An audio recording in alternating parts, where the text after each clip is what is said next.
ꯊꯥꯏꯅ ꯃꯇꯝ ꯑꯃꯗ ꯈꯨꯜ ꯑꯃꯈꯛꯇ ꯄꯈ꯭ꯔꯥ ꯅꯨꯄꯥ ꯑꯃꯈꯛ ꯂꯩꯔꯝꯃꯤ꯫ ꯃꯍꯥꯛꯀꯤ ꯃꯃꯤꯡ ꯁꯥꯖꯧ ꯀꯧꯔꯝꯃꯤ꯫ ꯃꯍꯥꯛꯀꯤ ꯃꯆꯥꯅꯨꯄꯤ ꯑꯃꯈꯛꯁꯨ ꯂꯩꯔꯝꯃꯤ, ꯃꯃꯤꯡꯅ ꯊꯕꯥ ꯀꯧꯔꯝꯃꯤ꯫ ꯃꯍꯥꯛꯀꯤ ꯅꯨꯄꯤ ꯑꯗꯨꯅ ꯊꯕꯥꯅ ꯇꯥꯏꯕꯪ ꯐꯥꯎꯕ ꯃꯇꯝ ꯑꯗꯨꯗ ꯇꯥꯏꯕꯪꯄꯥꯜ ꯑꯁꯤ ꯊꯥꯗꯣꯛꯇꯨꯅ ꯆꯠꯈꯤꯕꯅꯤ꯫ ꯆꯍꯤ ꯈꯔꯒꯤ ꯃꯇꯨꯡꯗ ꯁꯥꯖꯧꯅ ꯃꯆꯥꯅꯨꯄꯤ ꯊꯕꯥꯕꯨ ꯁꯦꯟꯅꯅꯕ ꯍꯥꯏꯗꯨꯅ ꯅꯨꯄꯤ ꯑꯃ ꯂꯣꯟꯗꯨꯅ ꯃꯌꯨꯝꯗ ꯄꯨꯔꯛꯈꯤ꯫ ꯃꯍꯥꯛꯀꯤ ꯅꯨꯄꯤ ꯑꯇꯣꯝꯕꯤ ꯑꯌꯦꯡꯕꯤꯅ ꯌꯨꯝ ꯑꯁꯤꯗ ꯂꯩꯕ ꯅꯧꯔꯤꯉꯩ ꯃꯇꯝꯗꯗꯤ ꯑꯉꯥꯡ ꯑꯣꯏꯔꯤꯕꯤ ꯊꯕꯥꯕꯨ ꯌꯥꯝꯅ ꯂꯨꯅ ꯆꯥꯟꯅ ꯇꯧꯕꯤꯔꯝꯃꯤ꯫ ꯑꯗꯨꯕꯨ ꯃꯇꯝ ꯀꯧꯕꯤ ꯂꯥꯏꯔꯦꯝꯕꯤ ꯃꯍꯥꯛꯅ ꯑꯌꯦꯡꯕꯤꯕꯨ ꯄꯤꯕꯨꯛꯅꯨꯡꯗ ꯑꯉꯥꯡ ꯅꯋꯥ ꯑꯃ ꯃꯤꯇꯝꯍꯜꯂꯛꯈꯤ꯫ ꯆꯍꯤ ꯑꯃꯒꯤ ꯃꯇꯨꯡꯗ ꯑꯉꯥꯡ ꯅꯨꯄꯤ ꯃꯆꯥ ꯑꯃ ꯄꯣꯛꯂꯝꯃꯤ꯫ ꯑꯉꯥꯡ ꯑꯁꯤꯅ ꯇꯥꯏꯕꯪꯗ ꯍꯦꯛ ꯐꯥꯎꯔꯛꯄ ꯃꯤꯀꯨꯞ ꯑꯗꯨꯗꯒꯤ ꯍꯧꯔꯦ ꯃꯃꯥꯇꯣꯟ ꯑꯌꯦꯡꯕꯤꯅ ꯊꯕꯥꯕꯨ ꯇꯥꯊꯤꯅ ꯇꯧꯕ ꯑꯁꯤ꯫ ꯃꯄꯥꯅ ꯌꯨꯝꯗ ꯂꯩꯔꯕꯗꯤ ꯈꯔ ꯃꯐꯩ, ꯊꯕꯛ ꯁꯨꯕꯒꯤ ꯂꯥꯡꯐꯩꯗ ꯍꯦꯛ ꯂꯩꯈ꯭ꯔꯕꯗꯤ ꯑꯌꯦꯡꯕꯤꯅ ꯊꯕꯥꯕꯨ ꯌꯥꯝꯅ ꯑꯣꯠꯄꯤꯔꯝꯃꯤ꯫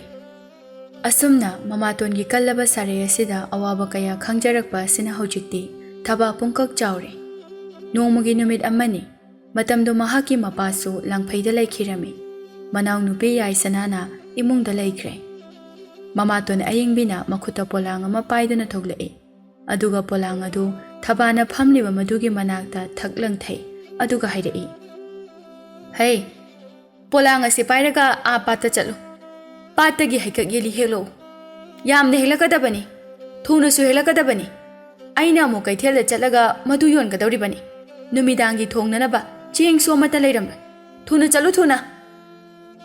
ꯊꯕꯥ ꯃꯈꯨꯠ ꯑꯗꯨꯅ ꯄꯣꯂꯥꯡ ꯑꯗꯨꯕꯨ ꯄꯥꯏꯔꯗꯨꯅ ꯍꯧꯒꯠꯂꯤ꯫ ꯑꯗꯨꯒ ꯃꯈꯣꯡ ꯑꯗꯨ ꯊꯥꯡꯗꯨꯅ ꯆꯠꯄ ꯍꯧꯏ꯫ ꯃꯇꯥꯡ ꯑꯁꯤꯗ ꯌꯥꯏꯁꯅꯥꯅ ꯃꯃꯥꯕꯨ ꯌꯦꯡꯗꯨꯅ ꯍꯥꯏꯔꯛꯏ, "ꯏꯃꯥ, ꯑꯩꯁꯨ ꯏꯆꯦꯒ ꯄꯥꯠꯇ ꯆꯠꯄ ꯌꯥꯎꯔꯨꯒꯦ꯫ ꯃꯍꯥꯛ ꯃꯊꯟꯇ ꯆꯠꯄ ꯅꯨꯡꯉꯥꯏꯔꯣꯏꯕ."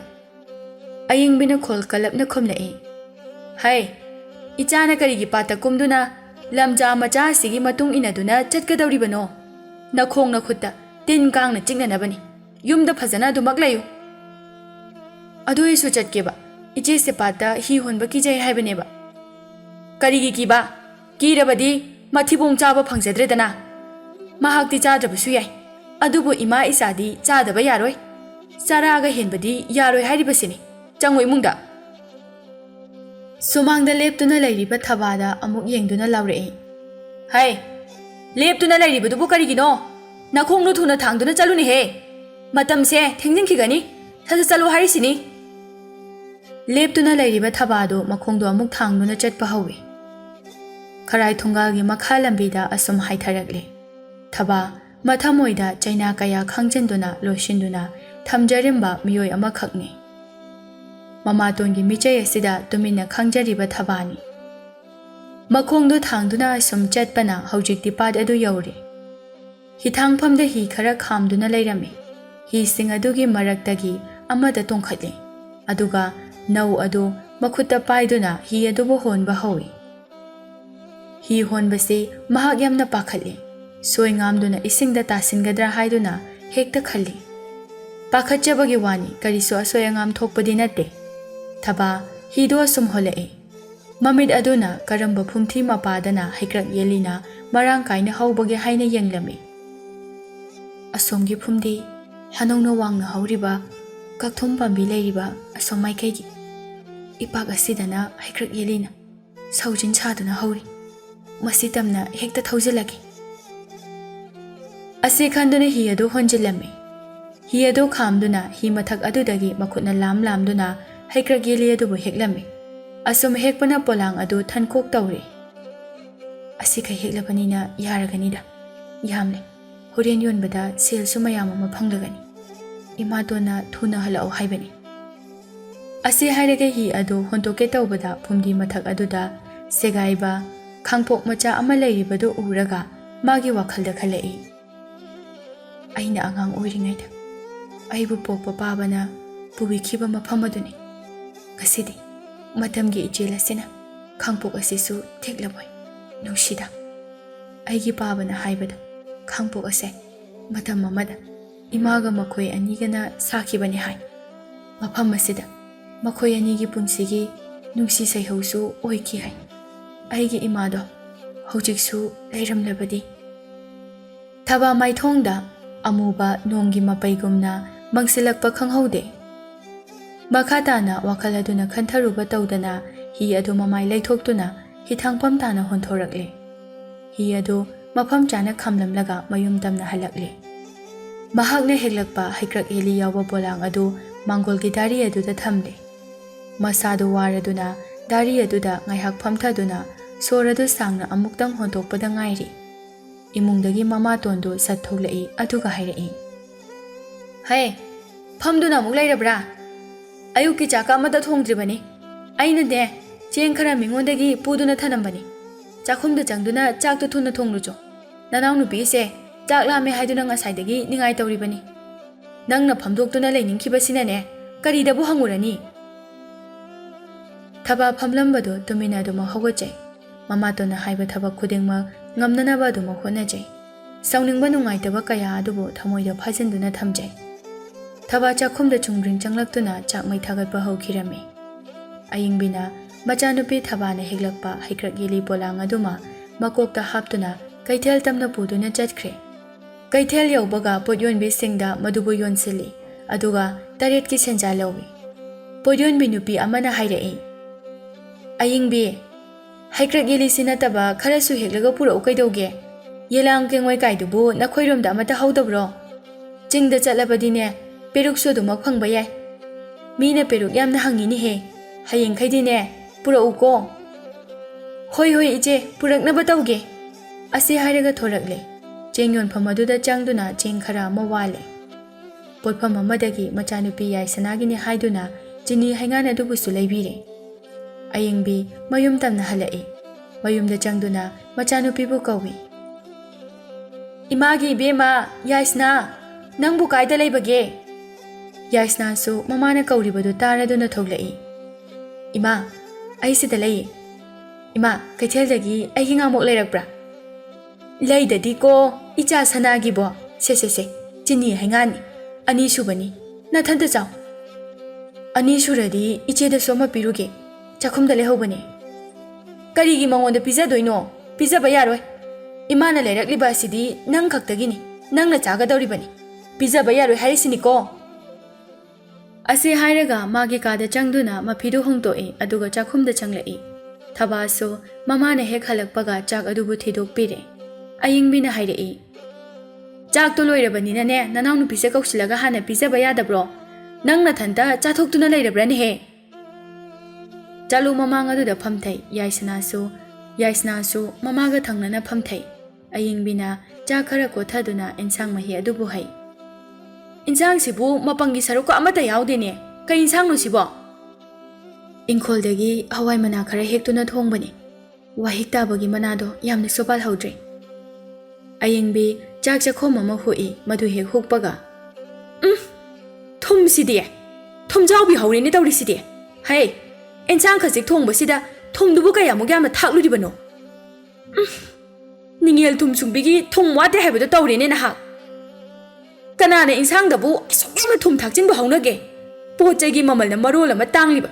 Pamu ya thakna kariba ta khangba nate. Thum se nama asibaduna ala he paktagi thadarakpa natine he. Asumna sauna hairamnaga ayingbidu chak adu makhatana chadana mapalda thokhirame. Thaba mamatongi michai asida khangba ngamdraduna mamitagi mapi sintharai. Yaisnana machena kabliba dubu themjinbi. Iche se kapkunuba. Iche gi yaisna. Nache gi laibakse. Onthongna su thikreda ko. Aisu nangumba macha ama oiramlabadi. Ngasi aina phangliba maichakse phanglamloi ko. Nache agi thamoi se pongamdre. Ima tongi saraida khangba ngamdre. Asi hairaga hik kapjai. Matam kharagi matungni nongma numidang wairam amada sajaudu langphaidagi halaktuna mayumda thonglare. Mayum hek yaubaga machanupi thababu kaujai. Thaba ipagi imom ipa lakle ne. Ipa langphaidagi halakle. Mapa sida thonglauni henangbo. Mapana kaurakpagi khonjel asibu imungda lairiba thabana taraduna mapalda kanna chenthorei. Mapana leptuna lairambadu uraga thaba chensinduna mapabu chena konjai. Ipane ichagi saktambu uningmana ngawraduna चेलगा हेक्ता लाक्लबनी से नमाइदो लेथोरओ अदुबु थबा मपाबु उबा मतमदा थमोइदा फाउरकपा इथक अदुना मिलु पिरांग ओइना सिन्थरए साजौना मचागी ममित्तगी P अदुबु उरदुना तैथोकपी अदुगा हाइरए अंगाउबी करिगी कपलिबलोने कफैदेसे असे हाइरगा मचाबु चिंगसिनबिदुना दारी अदुदा फमथामिनै नमागा ननाउ नुपीगदी इमुंगदा Lebra कदाइदा चखि उदेने हे इमाना पुरगा आ कैथेलदा चखि ओ कैथेलदा चखि हाइबा फरे फरे इचागिसु इपाना सनागी लिक अमा आदगी साबिरे मसीदनी हंदक्तिने cell सुना फंगद्रि लिक असे लोइदुना लैरब अदुदने इचादा सिहनिंगदुना थुने हेक्ता चेलक्लिबनी हयेंग अमु चखिगदौरिबनी असे हाइरगा ngabong macha asidagi sanagi lik adubu lawthokduna machanupi thabagi ngaksam aduda sibigi haina makhut anido thangkalai tanja asida ayengbido thuna yangna chensilaktuna mapuroi pena pariba lik adu thakmolli aduga hairai karino maikhoi tamona tobiriba sibo nachanupi atombi asigina nongmata karimata hek lairaktab aduga nachanupi thabagina langphaidagi halakpa khudingda karino ma hekta adumak lairakpa masibo hongnabro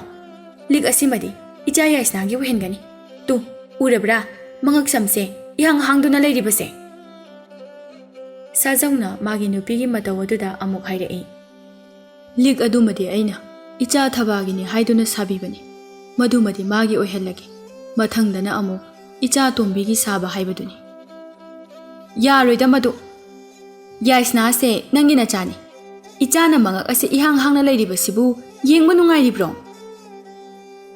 असे हाइरगा लिक अदुबु मचानुपी याइसनागी मंगक समदुदा सिबिरमी अदुगा वा मखा तादुना हाइरई तु फजद्रा इचा याइसनादा चा fake चाइ इचागी सारकपगा मानरे याइसना लिक अदुबु सिबदा हराउरदुना इमुंगदा चंख्रे लिक अदुगी मरमदा साजौगा अयिंगबिगना वा खरा कलपना ngangnarami मदुदा थबाना ताबा ngamdraduna मपादा येंगदुना हाइरई बाबा से अमता तपथबिको नचा आइदी लिक असे कैसु पामदे लिक से इनाउ नुपीदा सुमक सिजरसनो महाकना सिरबसो अइनबो सिरबसो चप माने बाबा नंग लमसांग हलकपगी नसादो याम वरमनी नचा मनिंगदा इसिंग अयिंगबा थांतोकजरमगे अमुक्ता जाइथबिरोरो लाओ असे हाइरगा थबा इमुंगदा चंख्रे अयिंगबिना मपुरोइबबु येंगदुना अमुक हाइरई अइना तौबा थबक खुदिंगमक्ता मखोइ तामोना येकदो येचुमक तौदुना लेरिबसिबु करिगिनो होय होय यारेसे कइनोने नखुता पाइरिबा खावदुना अयिंगबिना खोल अदु खरा नौथदुना खुमलाई नचानुपी थबासे nga chaninge haiduna ta lei haiduna kaithel chalaga nga si leirubani मखोइ तामोना हलकपगा मपासु ओंथोंगना चानरे आई चाखुमदा चंगलगा थुने हेक्ता थोंगलकलगे इमुंगदा चंबिरोको आ लांगफैददी nga दिलाइरदन अहाउबा इंसांग अमता चाबा फंगद्रबनिदो nga gi mahawgabu kawre इचानुपी थबाना thongba nga दो फना हाउखिबनि हाइगुमलदन nga से नचानुपी थबादा ओइना थोंगहलु हो नंगी नचानुपी सखेनबी से नोंगमदा चाखुमदगा चंगलगा चरा अमा फावबा हेक थोंगनिंगदेने आइने इसा ngamद्रबा फावबदो तु नचा याइसनाना थोंगबा ngakतनि अदुगा महाकना फमजा चाबा अदुगा हाइदो हाइरुरगना आइबु फतबि इसौलांगबि हेक्ता ताबा असमना हाइजिलगा अयिंगबि इमुंगदा चंख्रे साजौसो इमुंगदा दुमक चंख्रे नुमिदांगी चाकतो ngasidi अयिंगबिना यामना थोंगनिंगदना मपुरोइबगी ममांग अदुदा थोंगदबा यादबा अमगुमना नंफुदा थोंगलमे मबुकनिंग अदुदादि महाकपु चाक थोंगहनबगी मचानुपी थबादा यामना साउनिंगलमे साजौना मागी नुपीबु येंगदुना हाइरई नुपी अइसे हयेंग अमु थबक सुफमदा चक्कदौरिबनि ए असुकथुना अदुदि करिगिनो सुमदौबनि अइने इचा थबागिनि हाइदुना लिक असे साबनि लिक असे लोइरे हाइदुना पिरकलबा मतम अदुदा इचा थबादा लिक असे सिहननिंगमनदुना सुति फंगबगी मतम यौद्रिङैदा हेक्ता चेनचत चतुना लाक्लिबनि सेलसु मतम से सुद्रिबनिना फंगद्रि हयेंग अमुक चखिगदौरिबनि khara leiraga amuk lakani. Ho adumna tawbigano. Matam chana thabak to adumak tawbiyo. Phare. Nacha ani do kawbiraklo. Chak asi thinanaba tawrage. Sajau do hogatuna macha ani bu kawu chatkre. Ayingbina ensang adubu magi saru khaidoktuna haplami. Aduga mapukningda khalli. Nga se. Ima ichada chage haiduna leirakpani. Adubu dawa sina hek yadraduna. Mapa asi muklaksinduna leiramni. Nga thongba se. Mangonda pidi pijaningkhidreda ko. Phai. Adudi yaton phawba tangba ngamdanaba mawongda. Morok asuba se mayam ama hapchinge. Ase khanduna machanupi thabagi ensang saruk aduda morok asuba adu mayam hapchilami. Aduga phajana okhairami. Mapandagi mapa macha makhoi su changlaktuna phamlare. Yaisnadi mapaga chagani haiduna chaminarami. Nakaldana thabana chari. Sajauna chakhomadu hukladuna hairai. Mama, nangna thongba insang sidi onthokna hawkreda. Nga thongbabu asuk hawbro. Hawkre. Nangsu chaba hawrodana. Nakhoi hana chabiro. Aidi horen kona tapna charage. Thabasu insang du totuna chak chakhom ama hoi. Marai de hek thengbaga morokna yosinba ngamdre. Mahakna khangjai. Morokse. Aigi saruga sidangda imatona hapchinba soidana oiramgani. Morokna chakhomasi phawba yosinba ngamdre. Aibu hogolasirane. Aina mo hogolurabani. Pabana yamna hauna chajaribase kairagani. Ai ngahak phamlagi. Sajauna machanupi thabana ungduna laiba adubu uraduna hairai. Ipagi thaba nangbu kaidorabage ungduna leiribadubo insang hawtrabane. Thaba chak adu chadaba yadraduna morok asaba adubu adum charami. Mahakna morok sana mapi tana chariba adubu ayingbina uraduna mathamoy aduda nokjai. Thaba adu morok samanba aduna singlai haure. Khangba ngamdraduna phuk haugatuna maningthongda chenthokirami. Machana adumna tawba aduda sajauna hairai. Thaba nangbu kaidoragene. Chak si tangkhai phawba chaba nangdri. Haugalabadi. Masida ayingbina phat khumjilai. Ho chak lamde. Chak yam chaningde na hairambani. Aidi kaudana ne mayam ama thizilure. Makhoi tamona loinanaba adum chabiro. Sajau chakto makhatana chari.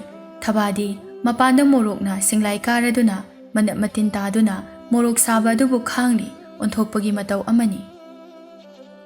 Mathangi ayukni sajau do amuk langphaida chananaba sem sari.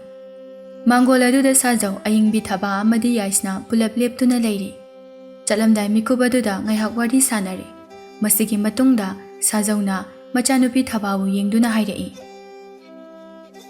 Ipagi bema thaba. Ipa amuk chalukhige ko. Namaga nanau nupiga punna leminaramu. Lamtagi thanil yaudringaida. Ipa amuk laki. Lamta thada. Augri chongnanaba. Icha anigi. Charai phizol ahanba leirake. Asumna hairamlaga sajau mayumadubu thadoktuna chatkirami. Mapuroibana hek chatkibaga ayingbina machanupi thababu yengduna hairai. Khudka se hamuk paibada loina kaire. Hai ngarangi konlu khakle hobani. Madu thuna phektok cho. Aduga ne ising pundo paiduna pukri achobadagi ising hana soklamu. Halaklaga ne a chingda chatuna yelang kengoi heklugadabani. Asi hairaga imungda changkhirami. Thabasu imungda changduna kolik wairam adubu loishili. Madu loiraduna punna du paiduna pukri tamna chatuna ising adu soklure.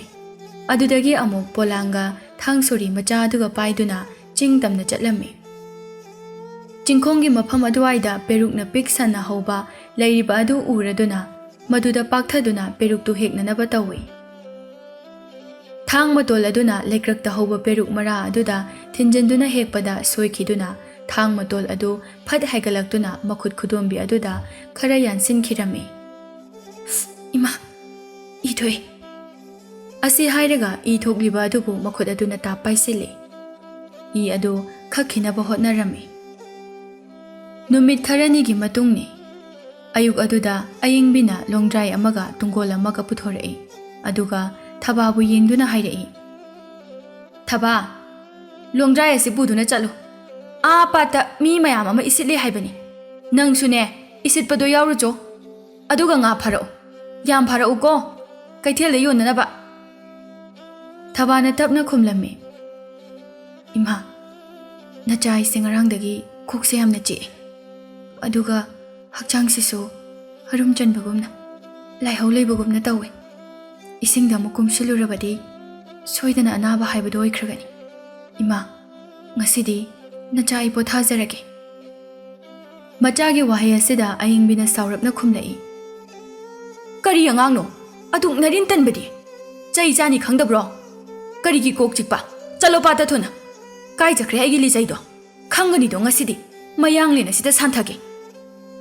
ꯑꯁꯤ ꯍꯥꯏꯔꯒ ꯏꯃꯨꯡꯗ ꯊꯨꯅ ꯆꯪꯈꯤꯗꯨꯅ ꯂꯤꯆꯩ ꯑꯃ ꯄꯨꯊꯣꯔꯛꯏ. ꯊꯕꯥꯅ ꯃꯃꯥꯗ ꯍꯥꯏꯖꯩ, ꯏꯃꯥ, ꯅꯆꯥꯅ ꯍꯥꯏꯖꯔꯤꯕꯁꯦ ꯑꯁꯦꯡꯕꯅꯤ. ꯑꯅꯥꯕꯁꯦ ꯍꯦꯛ ꯐꯕꯒ ꯅꯆꯥ ꯄꯥꯠꯇ ꯀꯨꯝꯗꯨꯅ ꯉꯥ ꯃꯌꯥꯝ ꯑꯃ ꯐꯥꯖꯒꯦ. ꯉꯁꯤꯇꯪꯗꯤ ꯑꯩ ꯄꯣꯊꯥꯖꯔꯒꯦ. ꯍꯦ, ꯅꯪꯒꯤꯗꯃꯛ ꯀꯅꯥꯅ ꯉꯥ ꯁꯔꯨꯛ ꯈꯥꯛꯇꯨꯅ ꯊꯅꯝꯒꯗꯧꯔꯤꯕꯅꯣ? ꯑꯩꯅ ꯍꯥꯏꯕ ꯋꯥꯍꯩꯒꯤ ꯃꯊꯛꯇꯁꯨ ꯈꯨꯝꯕ ꯁꯥꯗꯅ. ꯅꯔꯤꯟ ꯌꯥꯝꯅ ꯇꯜꯂꯕꯅꯤꯅ ꯅꯌꯥꯡꯂꯦꯟ ꯑꯗꯨꯗ ꯆꯩ ꯑꯁꯤꯅ ꯊꯥꯗꯨꯅ ꯋꯥꯔꯛꯄ ꯇꯥꯔꯦꯗꯅ. ꯑꯁꯤ ꯍꯥꯏꯔꯒ ꯂꯤꯆꯩ ꯑꯗꯨꯅ ꯃꯐꯝ ꯆꯥꯏ ꯈꯪꯗꯦ ꯆꯥꯗꯦ ꯈꯪꯗꯦ ꯊꯕꯥꯒꯤ ꯃꯁꯥ ꯑꯗꯨꯗ ꯀꯜꯂꯤ. ꯇꯟꯈꯣꯗꯅ ꯅꯔꯤꯟꯗꯣ. ꯂꯣꯡꯗ꯭ꯔꯥꯏ ꯑꯁꯤ ꯄꯥꯏꯔꯒ ꯄꯥꯠꯇ ꯊꯨꯅ ꯆꯠꯂꯨ. ꯆꯩꯅꯥ ꯑꯗꯨꯕꯨ ꯈꯥꯡꯕ ꯉꯝꯗ꯭ꯔꯗꯨꯅ ꯊꯕꯥꯗꯨ ꯂꯣꯡꯗ꯭ꯔꯥꯏꯒ ꯇꯨꯡꯒꯣꯜꯒꯗꯨ ꯄꯥꯏꯗꯨꯅ ꯆꯦꯟꯊꯣꯛꯈꯤꯔꯝꯃꯤ. ꯑꯏꯪꯕꯤꯅ ꯁꯥꯎꯅ ꯃꯆꯤꯟꯗ ꯁꯣꯜꯍꯧꯏ, ꯅꯪꯅ ꯏꯃꯨꯡꯗ ꯂꯩꯔꯒ ꯀꯔꯤꯁꯨ ꯀꯥꯟꯅꯕ ꯅꯠꯇꯦ. ꯆꯥꯅꯅꯕ ꯆꯦꯡ ꯇꯤꯡꯅꯅꯕꯅꯤ. ꯍꯜꯂꯛꯑꯣꯏ ꯍꯥꯏꯔꯁꯨꯅꯦ ꯍꯟꯖꯤꯜꯂꯛꯑꯅꯨ. ꯊꯕꯥ ꯂꯤꯆꯩ ꯑꯗꯨꯒꯤ ꯆꯩꯅꯥ ꯑꯗꯨ ꯌꯥꯝꯅ ꯅꯥꯔꯦ. ꯀꯞꯇꯨꯅ ꯄꯥꯠ ꯇꯝꯅ ꯂꯥꯛꯂꯝꯃꯤ. ꯄꯥꯠ ꯑꯗꯨ ꯌꯧꯔꯦ. ꯅꯨꯄꯥ ꯅꯨꯄꯤ ꯈꯔꯅ ꯏꯁꯤꯠꯇꯨꯅ ꯂꯩꯔꯝꯃꯤ. ꯊꯕꯥꯁꯨ ꯃꯃꯤꯠꯀꯤ ꯄꯤꯗꯨ ꯇꯩꯊꯣꯛꯇꯨꯅ ꯃꯈꯣꯏꯒꯤ ꯃꯅꯥꯛꯇ ꯆꯪꯁꯤꯜꯂꯝꯃꯤ ꯑꯗꯨꯒ ꯇꯨꯃꯤꯟꯅ ꯂꯦꯞꯂꯝꯃꯤ. ꯅꯨꯄꯤ ꯑꯃꯅ ꯊꯕꯥꯕꯨ ꯌꯦꯡꯗꯨꯅ ꯍꯥꯏꯔꯛꯏ, ꯊꯕꯥ, ꯅꯪꯁꯨ ꯉꯥ ꯐꯥꯕ ꯂꯥꯛꯏꯕ꯭ꯔꯣ? ꯍꯩꯃꯥ, ꯀꯞꯂꯨꯔꯤꯕ꯭ꯔꯣ? ꯀꯅꯥꯅ ꯀꯔꯤ ꯍꯥꯏꯔꯛꯑꯒꯦ? ꯏꯅꯦ, ꯂꯝꯕꯤꯗ ꯇꯨꯁꯟꯕꯒꯤꯅꯦ. ꯃꯥꯟꯗꯦ. ꯀꯨꯆꯨ ꯀꯨꯃꯦꯟꯁꯨ ꯑꯃꯠꯇ ꯊꯣꯛꯇ꯭ꯔꯦ. ꯅꯁꯥꯗꯨꯁꯨ ꯄꯥꯕꯅ ꯂꯣꯏꯔꯦ. ꯅꯁꯥꯗꯨꯁꯨ ꯉꯝꯗꯅ ꯎꯏ. ꯅꯥꯔꯕꯗꯤ ꯌꯨꯝꯗ ꯐꯖꯅ ꯄꯣꯊꯥꯔꯒ ꯂꯩꯕ ꯌꯥꯗꯕ꯭ꯔꯣ? ꯅꯨꯡꯁꯥ ꯃꯔꯛ ꯑꯁꯤꯗ ꯋꯥꯅꯅꯕꯅꯤ. ꯏꯅꯦ, ꯑꯩ ꯀꯩꯁꯨ ꯇꯧꯗꯦꯗ. ꯏꯅꯦ ꯈꯣꯏꯅ ꯏꯁꯤꯠꯇꯨꯅ ꯉꯥ ꯐꯥꯔꯤꯕꯗꯣ ꯑꯩꯁꯨ ꯈꯤꯇ ꯌꯥꯎꯖꯒꯦ. ꯍꯣꯏ ꯍꯣꯏ, ꯌꯥꯎ. ꯑꯗꯣ ꯅꯪꯒꯤ ꯅꯃꯥꯗꯨꯕꯨ ꯌꯨꯝꯗ ꯀꯩꯗꯧꯍꯧꯒꯦ? ꯅꯃꯥꯇꯣꯟꯗꯣ ꯑꯐꯕ ꯅꯨꯄꯤ ꯑꯃꯗꯤ ꯅꯠꯇꯦꯀꯣ. ꯃꯆꯥ ꯊꯕꯥ ꯑꯁꯤꯕꯨ ꯃꯕꯨꯛ ꯊꯣꯛꯀꯤ ꯃꯆꯥ ꯅꯠꯇꯦ ꯍꯥꯏꯗꯨꯅꯕꯨ ꯑꯁꯨꯛ ꯊꯤꯅ ꯂꯥꯛꯅꯕꯤꯕ ꯍꯧꯅꯕ꯭ꯔꯣ? ꯄꯥꯄꯨꯅꯤꯀꯣ ꯃꯥ. ꯊꯕꯥ ꯃꯈꯣꯏ ꯃꯌꯥꯝꯅ ꯏꯁꯤꯠꯂꯤꯕꯗꯣ ꯌꯥꯎꯁꯤꯜꯂꯤ. ꯃꯁꯥꯅꯒ ꯅꯥꯕꯒꯤ ꯃꯈꯣꯡ ꯃꯈꯨꯠ ꯑꯗꯨꯁꯨ ꯆꯣꯠꯄꯒꯤ ꯑꯃꯗꯤ ꯅꯨꯡꯁꯥ ꯃꯩꯁꯥ ꯑꯗꯨꯗ ꯈꯥꯡꯕ ꯉꯝꯗ꯭ꯔꯗꯨꯅ ꯃꯐꯝ ꯑꯗꯨꯗ ꯃꯁꯥꯗꯨ ꯂꯦꯛꯊꯔꯛꯂꯝꯃꯤ. ꯃꯌꯥꯝ ꯑꯗꯨꯅ ꯊꯕꯥꯕꯨ ꯏꯁꯤꯡ ꯊꯥꯗꯨꯅ ꯂꯥꯏꯀꯠꯅꯕꯗꯒꯤꯗꯤ ꯋꯥꯈꯜ ꯑꯃꯨꯛ ꯇꯥꯔꯛꯂꯦ. ꯃꯈꯣꯏꯅ ꯊꯕꯥꯕꯨ ꯂꯧꯇꯥꯡꯁꯪ ꯑꯃꯗ ꯄꯨꯁꯤꯟꯕꯤꯗꯨꯅ ꯄꯣꯊꯥꯍꯜꯂꯝꯃꯤ. ꯊꯕꯥ ꯃꯁꯥ ꯃꯊꯟꯇ ꯂꯦꯞꯄ ꯐꯥꯎꯕ ꯋꯥꯔꯦ. ꯃꯁꯥꯗꯣ ꯍꯥꯏꯔꯦ. ꯉꯥꯏꯍꯥꯛꯇꯪ ꯂꯧꯇꯥꯡꯁꯪ ꯑꯗꯨꯗ ꯐꯝꯃꯤ. ꯑꯗꯨꯕꯨ ꯃꯍꯥꯛꯀꯤ ꯋꯥꯈꯜ ꯑꯗꯨꯗꯗꯤ ꯃꯃꯥꯇꯣꯟꯕꯨ ꯎꯔꯤ. ꯍꯣꯔꯦꯟ ꯃꯍꯥꯛꯅ ꯌꯨꯝꯗ ꯍꯟꯖꯤꯟꯕꯗ ꯉꯥ ꯑꯃꯠꯇ ꯄꯨꯁꯤꯟꯗ꯭ꯔꯕꯗꯤ ꯀꯔꯝ ꯇꯧꯒꯅꯤ ꯍꯥꯏꯗꯨꯅ. ꯍꯥꯏꯅ ꯃꯇꯝꯁꯨ ꯑꯁꯨꯝ ꯍꯧꯖꯤꯟꯈꯤꯔꯝꯃꯤ. ꯊꯕꯥꯗꯣ ꯍꯧꯒꯠꯇꯨꯅ ꯃꯌꯨꯝ ꯇꯝꯅ ꯇꯞꯅ ꯂꯥꯛꯂꯝꯃꯤ. ꯃꯌꯨꯝ ꯌꯧꯔꯦ. ꯇꯞꯅ ꯆꯪꯂꯛꯏ ꯃꯥꯡꯒꯣꯜ ꯑꯗꯨꯗ ꯃꯃꯥꯇꯣꯟꯒ ꯃꯅꯥꯎꯅꯨꯄꯤꯒꯅ ꯐꯝꯗꯨꯅ ꯂꯩꯔꯝꯃꯤ. ꯑꯏꯪꯕꯤꯅ ꯊꯕꯥꯕꯨ ꯌꯦꯡꯗꯨꯅ ꯍꯥꯏꯔꯛꯏ, ꯀꯗꯥꯏ? ꯇꯨꯡꯒꯣꯟꯗꯤ? ꯇꯨꯡꯒꯣꯟ ꯑꯗꯣ ꯑꯩꯉꯣꯟꯗ ꯄꯤꯔꯛꯎ. ꯑꯁꯤ ꯍꯥꯏꯔꯒ ꯇꯨꯡꯒꯣꯜ ꯑꯗꯨꯕꯨ ꯃꯨꯟꯗꯨꯅ ꯃꯃꯤꯠ ꯑꯗꯨꯅ ꯌꯦꯡꯉꯤ. ꯑꯗꯨꯕꯨ ꯇꯨꯡꯒꯣꯜ ꯃꯅꯨꯡ ꯑꯗꯨꯗ ꯉꯥ ꯑꯃꯠꯇꯗꯤ ꯌꯥꯎꯔꯝꯗ꯭ꯔꯦ. ꯃꯗꯨꯗ ꯑꯏꯪꯕꯤ ꯃꯥꯒꯤ ꯊꯃꯣꯏꯗ ꯁꯥꯎꯅꯤꯡꯕꯅ ꯂꯣꯏꯈ꯭ꯔꯦ. ꯁꯥꯎꯅ ꯍꯥꯏꯔꯛꯏ, ꯍꯦ, ꯉꯥ ꯐꯥꯔꯨꯆꯣ ꯍꯥꯏꯅ ꯆꯠꯈ꯭ꯔꯒ ꯉꯥꯗꯤ ꯀꯗꯥꯏ? ꯇꯨꯡꯒꯣꯜꯁꯤꯗ ꯉꯥ ꯑꯃꯠꯇ ꯌꯥꯎꯔꯛꯇ꯭ꯔꯤꯕꯁꯤꯕꯨ ꯀꯔꯝ ꯇꯧꯔꯤꯕꯅꯣ? ꯑꯩꯅꯗꯤ ꯉꯥ ꯑꯗꯨꯕꯨ ꯀꯩꯊꯦꯜꯗ ꯄꯨꯗꯨꯅ ꯌꯣꯜꯂꯨꯒꯦ ꯍꯥꯏꯗꯨꯅ ꯊꯧꯔꯥꯡꯂꯤ. ꯍꯥꯏꯌꯨ, ꯅꯪ ꯉꯥꯗꯨ ꯀꯗꯥꯏꯗ ꯊꯅꯝꯃꯦ? ꯏꯃꯥ, ꯍꯛꯆꯥꯡꯁꯦ ꯉꯝꯗ꯭ꯔꯗꯨꯅ ꯉꯥ ꯐꯥꯕ ꯌꯥꯎꯕ ꯉꯝꯗ꯭ꯔꯦ. ꯉꯥ ꯑꯃꯠꯇ ꯐꯥꯔꯛꯇ꯭ꯔꯦ. ꯀꯔꯤ? ꯉꯥ ꯑꯃꯠꯇ ꯐꯥꯔꯛꯇ꯭ꯔꯦ ꯍꯥꯏꯕ? ꯑꯁꯤ ꯍꯥꯏꯔꯒ ꯃꯈꯨꯕꯥꯛ ꯑꯗꯨꯅ ꯊꯕꯥꯒꯤ ꯃꯁꯥꯗ ꯗꯝ ꯗꯝ ꯊꯥꯗꯨꯅ ꯐꯨꯔꯝꯃꯤ. ꯊꯕꯥꯗꯨ ꯑꯅꯥꯕ ꯑꯗꯨꯅ ꯍꯦꯟꯃꯜꯂꯗꯨꯅ ꯃꯃꯥꯇꯣꯟꯒꯤ ꯃꯈꯣꯡ ꯑꯗꯨꯕꯨ ꯀꯣꯟꯗꯨꯅ ꯍꯥꯏꯖꯔꯛꯏ꯫ ꯏꯃꯥ, ꯅꯆꯥꯕꯨ ꯐꯨꯕꯤꯒꯅꯨ, ꯑꯩ ꯌꯥꯝ ꯅꯥꯔꯤ꯫ ꯏꯃꯥꯒꯤ ꯉꯥꯗꯣ ꯑꯩ ꯍꯌꯦꯡ ꯁꯣꯏꯗꯅ ꯐꯖꯒꯦ꯫ ꯑꯌꯤꯡꯕꯤꯅ ꯃꯈꯣꯡꯗ ꯀꯣꯜꯂꯛꯂꯤꯕ ꯑꯗꯨꯕꯨ ꯐꯠ ꯀꯥꯎꯊꯣꯛꯏ ꯑꯗꯨꯒ ꯍꯥꯏꯔꯛꯏ꯫ ꯉꯁꯤꯒꯤꯗꯤ ꯐꯔꯦ, ꯍꯌꯦꯡ ꯁꯣꯏꯗꯅ ꯉꯥ ꯐꯥꯕ ꯆꯠꯀꯗꯕꯅꯤ꯫ ꯆꯠꯂꯣ, ꯅꯈꯣꯡ ꯅꯈꯨꯠꯇꯣ ꯍꯥꯝꯗꯣꯛꯎꯆꯣ, ꯑꯗꯨꯒ ꯅꯨꯃꯤꯗꯥꯡꯒꯤ ꯆꯥꯛꯇꯣ ꯊꯣꯡꯂꯝꯃꯨ꯫ ꯅꯅꯥꯎ ꯅꯨꯄꯤꯒ ꯑꯩꯒꯗꯤꯅꯦ ꯑꯋꯥꯡꯂꯣꯝꯗ ꯆꯠꯂꯨꯒꯅꯤ, ꯍꯜꯂꯛꯄꯗꯅꯦ ꯆꯥꯛ ꯂꯣꯏꯔꯝꯃꯨ꯫ ꯑꯁꯤ ꯍꯥꯏꯔꯒ ꯃꯆꯥꯅꯨꯄꯤ ꯌꯥꯏꯁꯅꯥꯕꯨ ꯄꯨꯗꯨꯅ ꯊꯣꯡꯒꯥꯜꯗ ꯊꯣꯔꯛꯂꯝꯃꯤ꯫ ꯊꯕꯥ ꯂꯩꯕꯥꯛ ꯃꯈꯥ ꯑꯗꯨꯗ ꯐꯝꯗꯨꯅ ꯀꯞꯇꯨꯅ ꯂꯩꯍꯧꯏ꯫ ꯍꯥꯗ ꯄꯂꯦꯝ ꯅꯨꯡꯁꯤꯕꯤ, ꯅꯪꯕꯨ ꯅꯆꯥ ꯑꯩꯒꯤ ꯏꯊꯧ ꯑꯁꯤꯕꯨ ꯌꯦꯡꯕ ꯉꯝꯂꯤꯕꯔꯣ? ꯑꯩꯕꯨꯁꯨ ꯏꯃꯥꯒꯤ ꯅꯥꯛꯇ ꯂꯩꯍꯟꯕꯤꯔꯣ꯫ ꯑꯩ ꯇꯥꯏꯕꯪꯄꯥꯜ ꯑꯁꯤꯗ ꯃꯈꯥ ꯇꯥꯅ ꯍꯤꯡꯊꯅꯤꯡꯗ꯭ꯔꯦ꯫ ꯐꯠꯇ꯭ꯔꯕ ꯏꯃꯥꯇꯣꯟꯒꯤ ꯁꯥꯔꯩꯗ ꯈꯥꯡꯕ ꯉꯝꯗ꯭ꯔꯦ ꯑꯩꯍꯥꯛꯇꯤ꯫ ꯅꯆꯥ ꯌꯥꯝꯅ ꯋꯥꯔꯤ ꯏꯃꯥ, ꯅꯆꯥꯕꯨ ꯏꯃꯥꯒꯤ ꯅꯥꯛꯇ ꯊꯝꯕꯤꯔꯣ꯫ ꯊꯕꯥ ꯇꯞꯅ ꯍꯧꯒꯠꯂꯛꯏ꯫ ꯃꯅꯤꯡꯂꯣꯝꯗ ꯆꯪꯗꯨꯅ ꯃꯈꯣꯡ ꯃꯈꯨꯠ ꯑꯗꯨ ꯍꯥꯝꯗꯣꯛꯂꯝꯃꯤ꯫ ꯃꯁꯥ ꯑꯗꯨ ꯑꯅꯥꯕ ꯂꯩꯕꯒ ꯏꯁꯤꯡꯅ ꯆꯣꯠꯁꯤꯟꯕ ꯑꯗꯨꯒ ꯃꯁꯥꯗꯨ ꯊꯔ ꯊꯔ ꯅꯤꯛꯂꯦ꯫ ꯏꯪꯊꯝ ꯆꯟꯕꯒꯨꯝꯅ ꯇꯧꯔꯝꯃꯤ꯫ ꯆꯥꯛ ꯊꯣꯡꯒꯦ ꯍꯥꯏꯗꯨꯅ ꯈꯜꯂꯝꯕ ꯑꯗꯨ ꯉꯝꯗ꯭ꯔꯗꯨꯅ ꯐꯃꯨꯡꯗ ꯆꯪꯗꯨꯅ ꯃꯁꯥꯗꯨ ꯐꯩꯖꯨꯞ ꯑꯃꯅ ꯁꯨꯞꯆꯤꯟꯗꯨꯅ ꯅꯤꯛꯇꯨꯅ ꯂꯩꯔꯝꯃꯤ꯫ ꯉꯥꯏꯍꯥꯛ ꯂꯩꯕꯒ ꯑꯌꯤꯡꯕꯤꯗꯨ ꯃꯌꯨꯝꯗ ꯍꯜꯂꯛꯂꯝꯃꯤ ꯑꯗꯨꯒ ꯆꯥꯛꯈꯨꯝꯗ ꯍꯥꯟꯅ ꯆꯪꯂꯝꯃꯤ꯫ ꯆꯥꯛꯈꯨꯝ ꯑꯗꯨꯅ ꯏꯍꯥꯡ ꯍꯥꯡꯂꯒ ꯂꯩꯔꯤꯕ ꯑꯗꯨꯕꯨ ꯎꯔꯒ ꯑꯌꯤꯡꯕꯤꯗꯤ ꯁꯥꯎꯅꯤꯡꯕ ꯍꯧꯈ꯭ꯔꯦ꯫ ꯊꯕꯥꯕꯨ ꯀꯧꯔꯛꯏ꯫ ꯊꯕꯥ! ꯊꯕꯥ! ꯑꯩꯅ ꯆꯥꯛ ꯊꯣꯡꯂꯝꯃꯨ ꯍꯥꯏꯔꯒ ꯀꯔꯤꯁꯨ ꯇꯧꯔꯝꯗ꯭ꯔꯤꯕꯁꯤꯕꯨ? ꯅꯪꯒꯤꯁꯤꯕꯨ ꯑꯩꯕꯨ ꯎꯁꯤꯠꯇ꯭ꯔꯤꯕ ꯍꯥꯏꯕꯗꯨꯔꯣ? ꯀꯗꯥꯏꯗ ꯂꯩꯒꯦ? ꯊꯣꯔꯛꯎꯅꯦ ꯌꯥꯝ ꯊꯨꯅ꯫ ꯊꯕꯥꯗꯤ ꯃꯁꯥꯗꯨ ꯏꯪꯊꯝ ꯆꯟꯕꯒꯤ ꯊꯔ ꯊꯔ ꯅꯤꯛꯇꯨꯅ ꯂꯩꯔꯤ꯫ ꯃꯃꯥꯅ ꯀꯧꯔꯤꯕ ꯑꯗꯨꯕꯨꯗꯤ ꯇꯥꯔꯝꯃꯤ ꯑꯗꯨꯕꯨ ꯈꯨꯝꯕꯗꯤ ꯉꯝꯂꯝꯗꯦ꯫ ꯑꯌꯤꯡꯕꯤꯅ ꯑꯃꯨꯛ ꯃꯈꯥ ꯇꯥꯔꯛꯏ꯫ ꯑꯩꯅ ꯀꯧꯕꯒꯁꯤ ꯈꯨꯝꯗꯕ ꯁꯥꯏꯅꯦꯍꯦ ꯃꯁꯦ꯫ ꯀꯗꯥꯏꯗ ꯂꯩꯈ꯭ꯔꯦ ꯃꯗꯣ? ꯈꯪꯉꯅꯤꯗꯅ, ꯃꯅꯥꯗꯣ ꯊꯥꯗꯠꯀꯦ ꯉꯁꯤꯗꯤ꯫ ꯑꯁꯤ ꯍꯥꯏꯔꯒ ꯊꯕꯥꯕꯨ ꯊꯤꯔꯛꯏ꯫ ꯊꯕꯥꯅ ꯐꯃꯨꯡꯗ ꯇꯨꯝꯗꯨꯅ ꯂꯩꯕ ꯑꯗꯨꯕꯨ ꯎꯔꯒ ꯍꯥꯏꯔꯛꯏ꯫ ꯑꯩꯅ ꯉꯁꯥꯏ ꯃꯈꯩ ꯀꯧꯔꯤꯕꯁꯤꯕꯨ ꯇꯥꯗꯕ ꯃꯈꯩ ꯐꯃꯨꯡ ꯑꯁꯤꯗ ꯅꯨꯡꯉꯥꯏꯅ ꯇꯨꯝꯗꯨꯅ ꯂꯩꯔꯤꯕ ꯑꯣꯏꯔꯦꯀꯣ? ꯆꯥꯛ ꯊꯣꯡꯉꯨ ꯍꯥꯏꯔꯝꯂꯒ ꯇꯨꯝꯗꯨꯅ ꯂꯩꯔꯝꯕ꯫ ꯅꯪ ꯌꯥꯝꯅ ꯇꯨꯝꯅꯤꯡꯂꯕ꯭ꯔꯣ ꯍꯥ? ꯑꯁꯤ ꯍꯥꯏꯔꯒ ꯊꯕꯥꯅ ꯁꯨꯞꯂꯤꯕ ꯐꯩꯖꯨꯞ ꯑꯗꯨꯕꯨ ꯆꯪꯁꯤꯟꯗꯨꯅ ꯐꯠ ꯆꯤꯡꯊꯣꯛꯏ꯫ ꯊꯕꯥꯅ ꯃꯈꯣꯜ ꯑꯗꯨ ꯅꯤꯛꯅ ꯍꯥꯏꯔꯛꯏ꯫ ꯏꯃꯥ, ꯅꯆꯥ ꯑꯩ ꯍꯛꯆꯥꯡꯁꯦ ꯏꯪꯊꯝ ꯆꯟꯗꯨꯅ ꯍꯤꯞꯂꯝꯕꯅꯤ, ꯐꯩꯖꯨꯞꯇꯣ ꯂꯧꯊꯣꯛꯄꯤꯒꯅꯨ꯫ ꯀꯔꯤꯒꯤ ꯏꯪꯊꯝ ꯆꯟꯕ? ꯉꯥ ꯐꯥꯕ ꯆꯠꯄꯁꯨ ꯉꯥ ꯑꯃꯠꯇ ꯐꯥꯗꯅ ꯍꯜꯂꯛꯄ, ꯑꯗꯨꯒ ꯍꯧꯖꯤꯛꯅ ꯆꯥꯛ ꯊꯣꯡꯉꯨ ꯍꯥꯏꯔꯝꯂꯒ ꯇꯨꯝꯗꯨꯅ ꯑꯃꯨꯛ ꯂꯩꯔꯝꯕ꯫ ꯌꯥꯝꯅ ꯏꯪꯊꯝ ꯆꯜꯂꯕꯅꯤꯅ ꯈꯪꯒꯅꯤꯗꯅ ꯉꯁꯤꯗꯤ꯫ ꯑꯁꯤ ꯍꯥꯏꯔꯒ ꯃꯄꯥꯜꯗ ꯊꯨꯅ ꯊꯣꯛꯈꯤꯔꯝꯃꯤ꯫ ꯑꯗꯨꯒ ꯑꯌꯤꯡꯕꯤ ꯏꯁꯤꯡ ꯌꯥꯎꯕ ꯀꯣꯟ ꯑꯃ ꯄꯨꯁꯤꯜꯂꯛꯇꯨꯅ ꯊꯕꯥꯒꯤ ꯃꯁꯥꯗ ꯍꯩꯊꯔꯝꯃꯤ꯫ ꯐꯔꯕ꯭ꯔꯥ ꯁꯤ ꯑꯣꯏꯗꯤ? ꯌꯥꯝ ꯏꯪꯗꯥꯏꯅꯦ ꯅꯁꯥꯗꯣ?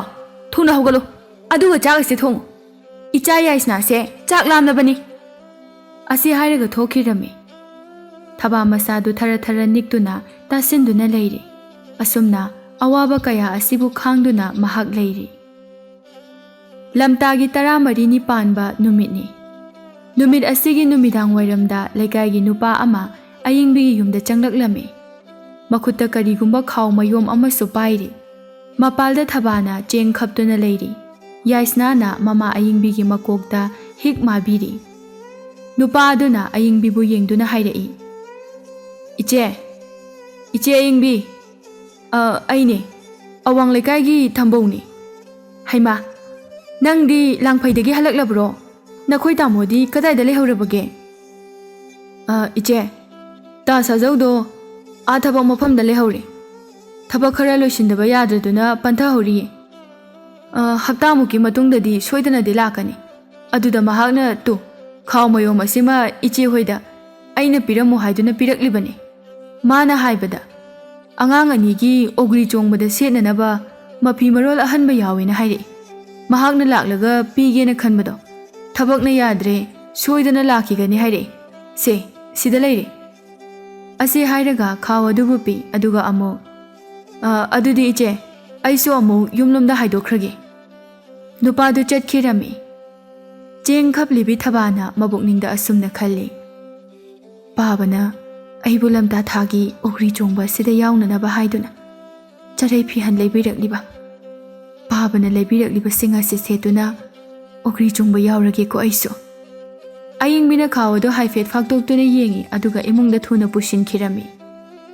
ꯅꯨꯃꯤꯠ ꯅꯤꯅꯤꯒꯤ ꯃꯇꯨꯡꯅꯤ ꯂꯩꯀꯥꯏꯒꯤ ꯂꯝꯄꯥꯛ ꯑꯆꯧꯕ ꯑꯗꯨꯗ ꯈꯨꯟꯖꯥ ꯃꯌꯥꯝꯅ ꯁꯤꯟꯗꯨꯅ ꯑꯣꯒ꯭ꯔꯤ ꯆꯣꯡꯅꯅꯕ ꯁꯦꯝ ꯁꯥꯕ ꯄꯨꯡꯂꯣꯏ ꯂꯣꯏꯈ꯭ꯔꯦ ꯁꯣꯝꯗꯁꯨ ꯊꯕꯥꯗꯨ ꯃꯄꯥꯅ ꯂꯩꯕꯤꯔꯛꯈꯤꯕ ꯐꯤꯖꯣꯜ ꯑꯗꯨꯕꯨ ꯊꯤꯕ ꯍꯧꯔꯛꯂꯦ ꯃꯃꯥꯇꯣꯟꯒꯤ ꯎꯄꯨ ꯑꯗꯨꯗ ꯐꯥꯛꯇꯨꯅ ꯊꯤꯔꯨꯕꯗ ꯌꯥꯎꯗꯨꯅ ꯂꯩꯔꯝꯂꯦ ꯃꯗꯨꯕꯨ ꯂꯧꯊꯣꯛꯇꯨꯅ ꯃꯥꯒꯤ ꯀꯥꯗ ꯄꯨꯁꯤꯟꯗꯨꯅ ꯐꯤꯔꯣꯜ ꯑꯗꯨ ꯍꯥꯡꯗꯣꯛꯅꯕ ꯍꯣꯠꯅꯔꯤ ꯇꯟꯖꯥ ꯑꯁꯤꯗ ꯑꯌꯤꯡꯕꯤꯗꯨ ꯊꯨꯅ ꯌꯥꯡꯅ ꯃꯌꯨꯝꯗ ꯆꯪꯂꯛꯏ ꯑꯗꯨꯒ ꯃꯥꯒꯤ ꯎꯄꯨ ꯑꯗꯨꯕꯨ ꯐꯥꯛꯇꯣꯛꯏ ꯎꯄꯨ ꯃꯅꯨꯡ ꯑꯗꯨꯗ ꯈꯥꯎ ꯑꯗꯨꯗ ꯌꯥꯍꯧꯕ ꯐꯤꯖꯣꯜ ꯑꯍꯟꯕ ꯑꯗꯨꯅ ꯌꯥꯎꯔꯝꯗ꯭ꯔꯕ ꯑꯗꯨꯗ ꯊꯕꯥꯕꯨ ꯀꯧꯔꯛꯏ ꯊꯕꯥ ꯍꯥꯏ ꯊꯕꯥ ꯎꯄꯨ ꯃꯅꯨꯡꯗ ꯊꯝꯂꯝꯕ ꯈꯥꯎ ꯃꯅꯨꯡꯗ ꯌꯥꯎꯕ ꯅꯄꯥꯅ ꯂꯩꯔꯛꯄ ꯐꯤꯖꯣꯜ ꯑꯍꯟꯕꯁꯤꯡꯗꯨꯕꯨ ꯀꯥꯏꯗ ꯂꯩꯈ꯭ꯔꯕꯒꯦ ꯊꯕꯥꯗꯨ ꯇꯥꯔꯗꯨꯅ ꯃꯃꯥꯇꯣꯟꯒꯤ ꯃꯅꯥꯛꯇ ꯊꯣꯛꯂꯛꯏ ꯎꯔꯦ ꯑꯌꯤꯡꯕꯤꯅ ꯊꯕꯥꯅ ꯐꯅꯦꯛ ꯑꯅꯥꯟꯕ ꯁꯦꯠꯇꯨꯅ ꯐꯨꯔꯤꯠ ꯑꯍꯟꯕ ꯂꯤꯠꯇꯨꯅ ꯂꯦꯡꯖꯨꯝꯗꯅ ꯐꯤ ꯑꯍꯟꯕ ꯑꯃ ꯌꯥꯟꯗꯨꯅ ꯊꯣꯛꯂꯛꯄꯗꯨ ꯃꯗꯨꯕꯨ ꯎꯕꯗ ꯑꯌꯤꯡꯕꯤꯗꯤ ꯊꯣꯏꯅ ꯍꯦꯟꯅ ꯁꯥꯎꯈꯤꯔꯝꯃꯤ ꯍꯩ ꯅꯪꯉꯣꯟꯗ ꯀꯅꯥꯅ ꯐꯤꯖꯦꯠ ꯑꯍꯟꯕ ꯑꯗꯨ ꯁꯦꯠꯂꯨ ꯍꯥꯏꯅ ꯍꯥꯏꯕꯒꯦ ꯏꯃꯥ ꯉꯁꯤꯁꯦ ꯈꯨꯜꯒꯤ ꯂꯝꯄꯥꯛꯇ ꯑꯣꯒ꯭ꯔꯤ ꯆꯣꯡꯕꯁꯤꯗ ꯄꯥꯕꯅ ꯂꯩꯕꯤꯔꯛꯄ ꯆꯔꯩ ꯐꯤꯖꯣꯜ ꯑꯁꯤꯕꯨ ꯁꯦꯠꯇꯨꯅ ꯁꯔꯨꯛ ꯌꯥꯔꯨꯒꯦ ꯇꯧꯕꯅꯤ ꯀꯔꯤ ꯀꯅꯥꯒꯤ ꯑꯣꯒ꯭ꯔꯤ ꯆꯣꯡꯕ ꯅꯪꯉꯣꯟꯗ ꯀꯅꯥꯅ ꯑꯣꯒ꯭ꯔꯤ ꯆꯣꯡꯕ ꯆꯠꯂꯨ ꯍꯥꯏꯅ ꯍꯥꯏꯕꯒꯦ ꯆꯠꯄ ꯌꯥꯔꯣꯏ ꯅꯐꯤꯗꯣ ꯊꯨꯅ ꯍꯣꯡꯇꯣꯛ ꯐꯤꯗꯣ ꯑꯩꯅ ꯌꯣꯟꯊꯣꯛꯀꯦ ꯍꯥꯏꯗꯨꯅ ꯂꯧꯕ ꯂꯥꯛꯂꯤꯕꯅꯤ ꯄꯥꯕꯅ ꯃꯆꯥꯒꯤꯗꯃꯛ ꯂꯩꯕꯤꯔꯛꯄ ꯐꯤ ꯑꯁꯤꯕꯨ ꯀꯔꯤꯒꯤ ꯌꯣꯟꯊꯣꯛꯀꯗꯧꯔꯤꯕꯅꯣ ꯏꯃꯥꯅ ꯌꯣꯟꯒꯦ ꯍꯥꯏꯔꯕꯁꯨ ꯍꯌꯦꯡ ꯑꯣꯏꯅ ꯌꯣꯟꯕꯤꯌꯨ ꯉꯁꯤꯁꯤꯃꯇꯪꯗꯤ ꯅꯆꯥ ꯑꯩ ꯑꯣꯒ꯭ꯔꯤ ꯆꯣꯡꯕ ꯌꯥꯎꯖꯔꯨꯒꯦ ꯀꯔꯤ ꯊꯣꯛꯑꯦ ꯍꯥꯏꯗꯨꯅ ꯏꯔꯥꯡ ꯇꯧꯕꯁꯨ ꯁꯥꯔꯤꯕꯅꯣ ꯑꯩꯅ ꯍꯥꯏꯔꯤꯕꯁꯤꯅꯤ ꯂꯝꯄꯥꯛꯇ ꯅꯍꯥꯛ ꯊꯣꯛꯄ ꯁꯨꯡꯌꯥ ꯌꯥꯔꯣꯏ ꯀꯗꯥꯏ ꯐꯤꯗꯣ ꯂꯧꯊꯣꯔꯛꯑꯣ ꯌꯥꯝ ꯊꯨꯅ ꯊꯕꯥꯅ ꯀꯟꯅ ꯍꯥꯏꯖꯩ ꯑꯗꯨꯕꯨ ꯑꯌꯤꯡꯕꯤꯅ ꯌꯥꯕ ꯀꯧꯕ ꯂꯩꯔꯝꯗꯦ ꯑꯌꯤꯡꯕꯤꯗꯨ ꯑꯁꯥꯎꯕ ꯑꯃꯒ ꯂꯣꯏꯅꯅ ꯊꯕꯥꯅ ꯏꯜꯂꯤꯕ ꯐꯤ ꯑꯗꯨꯕꯨ ꯆꯤꯡꯂꯝꯃꯤ ꯈꯪꯆꯤꯡ ꯆꯤꯡꯕ ꯑꯗꯨꯗ ꯈꯔꯁꯨ ꯁꯦꯒꯥꯏꯈꯤꯔꯝꯃꯤ ꯅꯝꯆꯤꯡ ꯆꯤꯡꯗꯨꯅ ꯐꯤ ꯑꯗꯨꯕꯨ ꯃꯄꯥꯜꯗ ꯄꯨꯊꯣꯔꯛꯏ ꯑꯗꯨꯒ ꯈꯥꯝꯕꯤ ꯃꯩ ꯍꯧꯗꯨꯅ ꯐꯤ ꯑꯗꯨꯕꯨ ꯃꯩ ꯊꯥꯗꯣꯛꯂꯝꯃꯤ ꯐꯔꯩꯅꯤ ꯑꯁꯤ ꯑꯣꯏꯔꯕꯗꯤ ꯆꯠꯅꯤꯡꯈꯣꯗꯅ ꯌꯥꯝꯅ ꯀꯔꯤ ꯊꯣꯛꯑꯦ ꯍꯥꯏꯗꯨꯅ ꯏꯔꯥꯡ ꯀꯩꯊꯦꯜ ꯀꯥꯕꯁꯨ ꯁꯥꯔꯤꯕꯅꯣ ꯅꯃꯥ ꯑꯁꯤꯕꯗꯨꯒꯤ ꯁꯥꯖꯠꯇꯣ ꯆꯞ ꯃꯥꯟꯅꯅ ꯍꯦꯛ ꯂꯧꯋꯤꯗ ꯑꯣꯟꯊꯣꯛꯅ ꯅꯝꯀꯟꯈ꯭ꯔꯦꯗ ꯊꯕꯥꯅ ꯃꯩꯅ ꯆꯥꯛꯂꯤꯕ ꯐꯤ ꯑꯗꯨꯕꯨ ꯃꯨꯊꯠꯅꯕ ꯍꯣꯠꯅꯖꯩ ꯐꯤ ꯑꯗꯨ ꯀꯣꯟꯗꯨꯅ ꯍꯤꯛ ꯍꯤꯛ ꯀꯞꯆꯩ ꯑꯁꯨꯝꯅ ꯀꯨꯝ ꯑꯃꯒꯤ ꯃꯅꯨꯡꯗ ꯑꯃꯨꯛꯇꯪ ꯊꯣꯛꯄ ꯍꯔꯥꯎ ꯀꯨꯝꯍꯩ ꯑꯁꯤ ꯐꯥꯎꯕ ꯃꯃꯥꯇꯣꯟꯒꯤ ꯁꯥꯔꯩꯗ ꯌꯥꯎꯕ ꯐꯪꯖꯔꯝꯗꯦ ꯃꯊꯪꯒꯤ ꯅꯨꯃꯤꯠꯅꯤ ꯑꯌꯨꯛ ꯑꯗꯨꯗ ꯑꯌꯤꯡꯕꯤꯅ ꯊꯕꯥꯕꯨ ꯌꯦꯡꯗꯨꯅ ꯍꯥꯏꯔꯛꯏ ꯍꯩ ꯃꯅꯤꯡꯗ ꯌꯥꯟꯕ ꯊꯧꯔꯤꯗꯣ ꯑꯗꯨ ꯄꯨꯗꯨꯅ ꯆꯤꯡꯗꯒꯤꯅꯦ ꯄꯥꯃꯦꯜ ꯁꯤꯡꯖꯥꯛ ꯀꯣꯛꯊꯣꯡ ꯑꯃ ꯌꯥꯜꯂꯛꯎ ꯊꯨꯅ ꯍꯜꯂꯛꯎ ꯁꯤꯡ ꯑꯗꯨꯅ ꯆꯥꯛ ꯑꯃꯨꯛ ꯊꯣꯡꯒꯗꯕꯅꯤ ꯊꯕꯥ ꯐꯨꯛ ꯍꯧꯒꯠꯂꯤ ꯑꯗꯨꯒ ꯃꯅꯤꯡꯂꯣꯝꯗ ꯌꯥꯟꯕ ꯊꯧꯔꯤ ꯑꯗꯨꯕꯨ ꯂꯧꯊꯣꯛꯇꯨꯅ ꯑꯃꯨꯛ ꯃꯃꯥꯡꯗ ꯊꯣꯔꯛꯏ ꯉꯁꯤꯗꯤ ꯃꯁꯥꯗꯨ ꯈꯥꯡꯕ ꯉꯝꯗ꯭ꯔꯗꯨꯅ ꯃꯊꯃꯣꯏ ꯑꯗꯨꯗ ꯀꯔꯤꯒꯨꯝꯕ ꯑꯃ ꯆꯞ ꯌꯨꯡꯅ ꯈꯟꯈ꯭ꯔꯦ ꯃꯃꯥꯇꯣꯟꯕꯨ ꯌꯦꯡꯗꯨꯅ ꯍꯥꯏꯔꯛꯏ ꯄꯤꯁꯛ ꯄꯤꯛꯅ ꯄꯂꯦꯝ ꯏꯃꯥꯅ ꯊꯥꯗꯣꯛꯂꯝꯗꯨꯅ ꯆꯠꯈ꯭ꯔꯕ ꯃꯇꯨꯡꯗ ꯏꯃꯥ ꯑꯃ ꯐꯪꯂꯦ ꯍꯥꯏꯗꯨꯅ ꯀꯌꯥꯗ ꯍꯔꯥꯎꯖꯈꯤꯕ ꯑꯗꯨꯕꯨ ꯃꯗꯨ ꯄꯨꯝꯅꯃꯛ ꯉꯥꯏꯍꯥꯛꯀꯤ ꯇꯥꯠ ꯑꯣꯏꯔꯝꯂꯤ ꯏꯅꯝ ꯑꯁꯤꯗ ꯏꯃꯥꯇꯣꯟꯒꯤ ꯆꯩꯁꯤꯡ ꯈꯪꯗꯅ ꯆꯥꯔꯤ ꯃꯃꯤ ꯀꯌꯥ ꯑꯃ ꯇꯥꯔꯤ ꯃꯁꯤ ꯐꯥꯎꯕ ꯅꯆꯥ ꯑꯩꯅ ꯏꯃꯥꯒꯤ ꯃꯊꯛꯇ ꯌꯥꯋꯥ ꯀꯔꯤꯁꯨ ꯍꯥꯏꯖꯈꯤꯗꯕꯅꯤ ꯏꯃꯥꯅ ꯆꯤꯡꯗ ꯆꯠꯂꯦ ꯄꯥꯠꯇ ꯀꯨꯝꯃꯤ ꯌꯨꯝꯒꯤ ꯀꯨꯞꯅꯣꯝꯁꯤꯡ ꯑꯁꯦ ꯏꯃꯥꯒ ꯏꯅꯥꯎꯒꯅ ꯇꯧꯕꯗ ꯋꯥꯈꯤꯅꯤ ꯈꯟꯗꯨꯅ ꯑꯩꯅ ꯉꯝꯅꯕ ꯃꯈꯩ ꯂꯣꯏꯅ ꯍꯣꯠꯅꯗꯨꯅ ꯂꯥꯛꯈꯤꯕꯅꯤ ꯍꯛꯆꯥꯡ ꯑꯁꯤꯅ ꯐꯅ ꯉꯝꯗ꯭ꯔꯕ ꯐꯥꯎꯕ ꯅꯈꯣꯏꯒꯤ ꯁꯦꯕꯥ ꯇꯧꯈꯤꯕꯅꯤ ꯑꯗꯨꯕꯨ ꯃꯁꯤ ꯄꯨꯝꯕꯁꯦ ꯐꯠꯇꯕꯤ ꯏꯃꯥꯇꯣꯟ ꯅꯪꯅꯗꯤ ꯀꯔꯤꯁꯨ ꯈꯪꯕꯤꯗꯦꯀꯣ ꯅꯪꯁꯤꯕꯨ ꯀꯔꯝꯕ ꯅꯨꯄꯤꯅꯣ ꯅꯪꯁꯤꯕꯨ ꯇꯥꯏꯕꯪꯄꯥꯜ ꯑꯁꯤꯗ ꯃꯃꯥ ꯑꯃ ꯑꯣꯏꯕꯗ ꯃꯇꯤꯛ ꯆꯥꯔꯤꯕ꯭ꯔꯥ ꯅꯪꯅ ꯑꯩꯉꯣꯟꯗ ꯇꯧꯔꯤꯕ ꯃꯇꯧꯁꯤꯡ ꯑꯁꯤꯕꯨ ꯏꯃꯥꯒꯤ ꯅꯆꯥ ꯌꯥꯏꯁꯅꯥ ꯑꯁꯤꯗ ꯇꯧꯕ ꯊꯣꯛꯂꯕꯗꯤ ꯅꯪ ꯇꯨꯃꯤꯟꯅ ꯌꯦꯡꯗꯨꯅ ꯂꯩꯕ ꯉꯝꯒꯗ꯭ꯔꯥ ꯑꯗꯨꯕꯨ ꯑꯩꯗꯤ ꯊꯃꯣꯏꯁꯤꯗ ꯆꯩꯅꯥꯀꯌꯥ ꯑꯁꯦ ngasi phauba khangduna lakhibani nangi phattaba saja nangna aingonda otkhiba mayamdo aina aigi ipada tamthoktuna khanghaluba ye adubu matam aduda babana imada phubiba thoklabadi macha ama oina yengba ngamjaroi madu khanduna haidoktana losinduna adumak lakhibani nongmata imagi mafamda si ama chagi